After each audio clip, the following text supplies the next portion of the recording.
जय हिंद साथियों। और एसएससी जीडी का 21 फरवरी का सेकंड शिफ्ट यहाँ पर समाप्त हो चुका है और मैं लाया हूँ आपके लिए तमाम प्रश्न। और आइए हम लोग यहाँ पर शुरुआत करते हैं। तो पहला प्रश्न आपसे पूछा गया कि रंजीत गोल्ड ट्रॉफी का संबंध किस खेल से है, ध्यान रखिएगा। तो यहाँ पर आपका आंसर हो जाए करेक्ट आंसर हॉकी। और भी यहाँ पर मैंने कुछ प्रश्न लिए कि अजलान शाह कप किस खेल से संबंधित है, तो हो जाएगा आपका हॉकी। दलीप ट्रॉफी किससे संबंधित है, तो हो जाएगा क्रिकेट। उसके बाद है रंगा स्वामी कप आपका किस खेल से संबंधित है, तो यहाँ से आपका करेक्ट आंसर हो जाएगा हॉकी। उसके बाद है आपका एसेज कप किस खेल से संबंधित है, तो आंसर हो जाएगा आपका क्रिकेट। और ध्यानचंद ट्रॉफी आपका किस खेल से संबंधित है, तो ध्यान रखिएगा आपका हॉकी से। ठीक है, तो ये कुछ और मैंने यहाँ पे ट्रॉफी आपके सामने ली है, ध्यान रखिएगा। ये आपके जो है स्पोर्ट्स से संबंधित है आपके वाला प्रश्न, तो स्पोर्ट्स वाला टॉपिक आप अच्छे से करके जाएं। उसके बाद प्रश्न नंबर दूसरा आपसे पूछा गया है कि 2023 में कितने व्यक्तियों को पद्म विभूषण पुरस्कार दिया गया, ध्यान रखिएगा। तो यहाँ पर 2023 के लिए राष्ट्रपति ने 106 पद्म पुरस्कार प्रदान किए करने की मंजूरी दी और सूची में 6 पद्म विभूषण, आपको ध्यान रखना है। अभी जो आपसे पूछा गया था वो पद्म विभूषण पुरस्कार से पूछा गया था कि कितने व्यक्तियों को मिला, ध्यान रखना है 6, पद्म भूषण 9 और पद्मश्री 91, ध्यान रखना है आपको। तो टोटल कुल मिला के 106 पद्म पुरस्कार, ध्यान रखिएगा, 2023 में दिए गए। अब बात करते हैं हम 2024 में कितने व्यक्तियों को मिला है। चलिए इसे भी आप लोग अच्छे से देखें। तो 2023 की यदि हम बात करें तो कुल 132 हस्तियों को पद्म पुरस्कार दिया गया, जिसमें से 5 पद्म विभूषण पुरस्कार है और 17 आपका पद्म भूषण है और 110 व्यक्तियों को पद्मश्री से नवाजा गया। ठीक है, ये भी आपको यहाँ पर ध्यान रखना है। बात करते हैं, अगला प्रश्न है कि 2022 का फीफा वर्ल्ड कप जो है दोस्तों कहाँ पर हुआ। तो पहला इसका उत्तर हो जाएगा कतर में हुआ, ध्यान रखना है कहाँ पर हुआ, कतर। और किन के बीच, तो अर्जेंटीना ने फीफा वर्ल्ड कप 2022 के फाइनल मैच में किसको हराया, फ्रांस को हराकर खिताब जीत लिया। और लियोनेल मेसी ने अपना सपना पूरा किया, साथ ही 36 साल के बाद अर्जेंटीना ने इस वर्ल्ड कप को जीता। अब हो सकता है आपसे अगला प्रश्न क्या पूछ ले दोस्तों कि लियोनेल मेसी जो है वो किस टीम से संबंधित है, किस देश से संबंधित है, तो ये भी आपको यहाँ पर ध्यान रखना है। ठीक है, तो अर्जेंटीना ने किसको हराया, ध्यान रखना है फ्रांस को। और कहाँ पर हुआ था 2022 का, तो ध्यान रखना है यहाँ पर कतर में। प्रश्न नंबर चौथा आपका है कि भगवान कृष्ण से संबंधित कौन सा शास्त्रीय नृत्य है। तो यहाँ पर करेक्ट आंसर हो जाएगा आपका क्या हो जाएगा, उड़ीसी, ध्यान रखना है। फिर अगला प्रश्न आपसे पूछा गया कि राज्यसभा की अधिकतम सीटें कितनी है। तो यहाँ से आपका करेक्ट आंसर हो जाएगा 250, कितनी, 250। आगे और भी मैंने इसमें कुछ आंकड़े लिए कि लोकसभा के लिए अधिकतम सीटें कितनी है, तो ध्यान रखना है कितनी है, 550। और राज्यसभा के लिए कितनी है, 250। एवं लोकसभा का सदस्य बनने के लिए कितनी आयु होना चाहिए, तो ध्यान रखना है 25। और राज्यसभा का जो है आपको सदस्य होने के लिए कितनी आयु होना चाहिए, ध्यान रखिएगा 30 वर्ष। ठीक है, चलिए आगे बढ़ते हैं यहाँ से। चलिए इसके बाद अगला प्रश्न है आपका कि अनुच्छेद 43 के संविधान में किससे संबंधित है, तो ध्यान रखना श्रमिकों के लिए वेतन से संबंधित है। किसके, तो श्रमिकों के लिए वेतन से संबंधित है, ये आपको ध्यान रखना है। प्रश्न नंबर अगला आपसे बोला गया है, प्रश्न नंबर अगला क्या है आपका कि अनुच्छेद 280 किससे संबंधित है, ध्यान रखना है।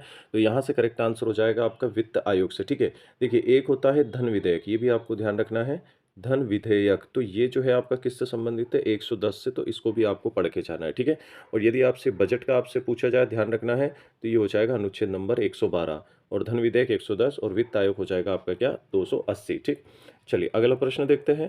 फिर अगला प्रश्न आपसे यहाँ पे पूछा गया है कि मौर्य वंश की राजधानी क्या है।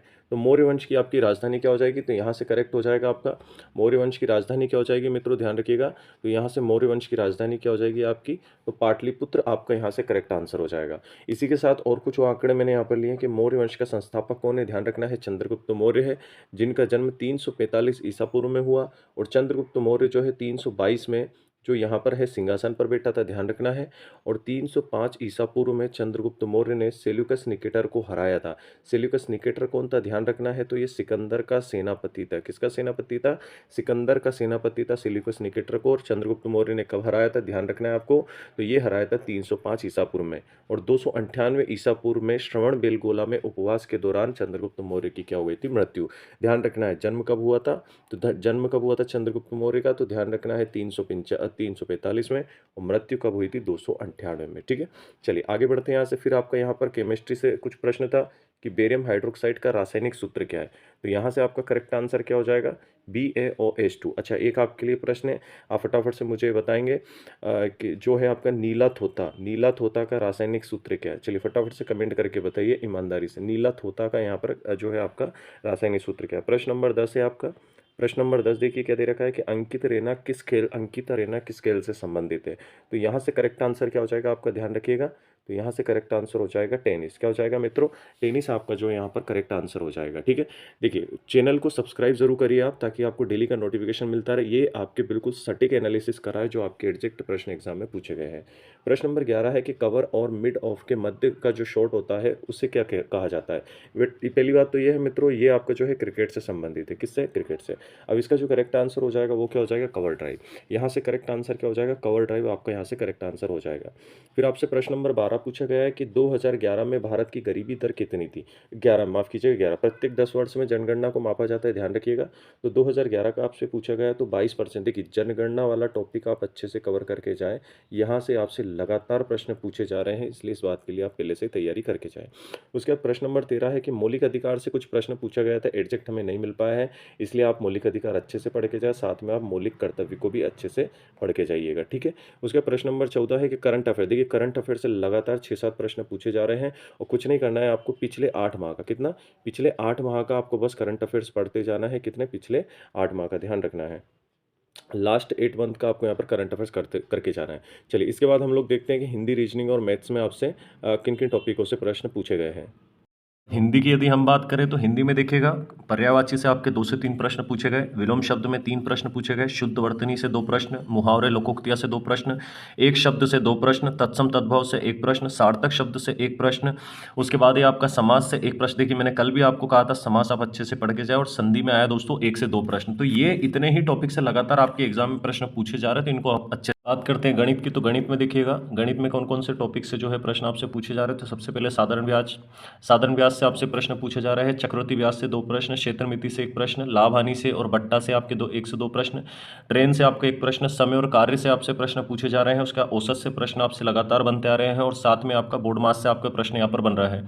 इसी के साथ एलसीएम एचसीएफ से 1 प्रश्न, अनुपात से 1 प्रश्न, और यहाँ पर प्रतिशत में आपसे 1 प्रश्न यहाँ पर पूछा गया।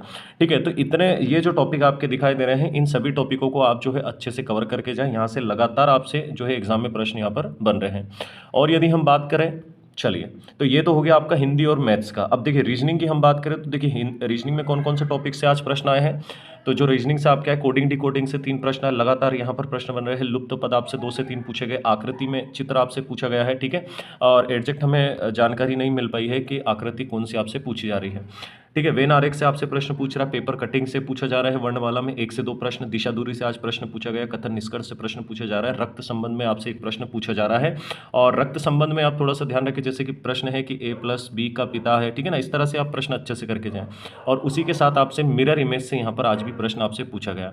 तो ये जितने आपके टॉपिक हैं, सभी टॉपिक से जो जो आपके प्रश्न पूछे जा रहे हैं वो हमने आपको